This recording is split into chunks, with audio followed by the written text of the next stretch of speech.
Alors on s'amusait hors antenne de parler de la maison d'édition qui monte, l'éditeur qui monte ou l'auteur qui monte. Anthony Albanese, on vous connaît puisque on vous a aperçu sur notre réseau en 2010 lorsque vous avez obtenu le prix des auditeurs de la RTS.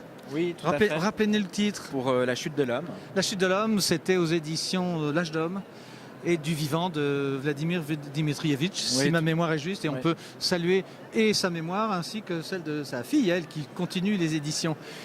Alors là, vous êtes dans un tout autre registre, dans le roman long, le roman court ou la nouvelle plus longue, c'est 1 rue de Rivoli, Voir Venise et vomir. Racontez-moi.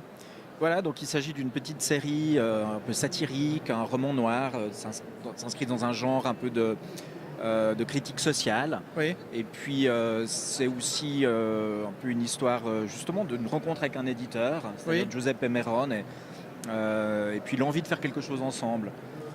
Ça faisait longtemps personnellement que j'avais cette envie de créer un personnage qui serait récurrent. C'est Matteo Di Gennaro. Exactement, Matteo Di Gennaro. On ne renie pas ses origines là. Exactement. Je crois qu'on écrit toujours sur ses origines. Oui.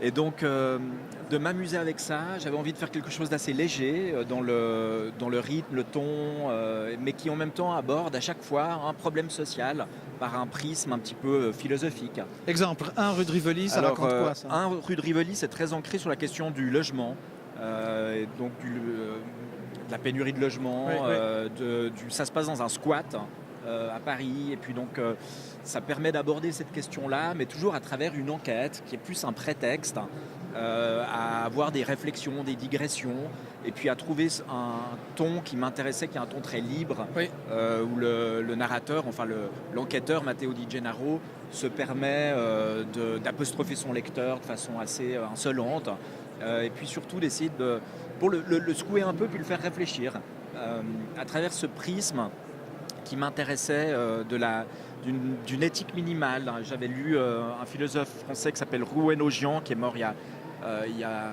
quelques années. Et puis j'avais trouvé intéressant de prendre un personnage qui s'inscrive à l'intérieur de cette idée, et puis ça permettait effectivement de faire réfléchir le lecteur. Moi, c'est ça qui m'intéresse. Oui. Pas Parce que tellement tel de le cas, la chute de convaincre. l'homme, on réfléchissait d'un bout à l'autre. Oui. Alors tant mieux. Et puis l'autre, Voir Venise et vomir. Alors voilà, ça c'est le précédent. J'allais dire mourir, mais oui, voilà, évidemment, c'est fait exprès. C'est le livre précédent, et puis qui est là la critique est vraiment clairement, on est en Italie, on est à Venise, autour de la question de l'Église et de l'homosexualité, qui n'a pas fini malheureusement d'être d'actualité, mais qu'il était déjà il y a 3 ou 4 ans quand j'ai écrit ce livre-là. Oui. Parfait, on est content de vous retrouver. Merci. On vous souhaite bon vent chez Giuseppe, et donc les éditions BSN Press. Merci beaucoup, bonne fin de salon. Merci à vous. Et puis nous, on a encore quelques interviews dans la journée que vous verrez dès ce soir ou dès demain matin. À très bientôt.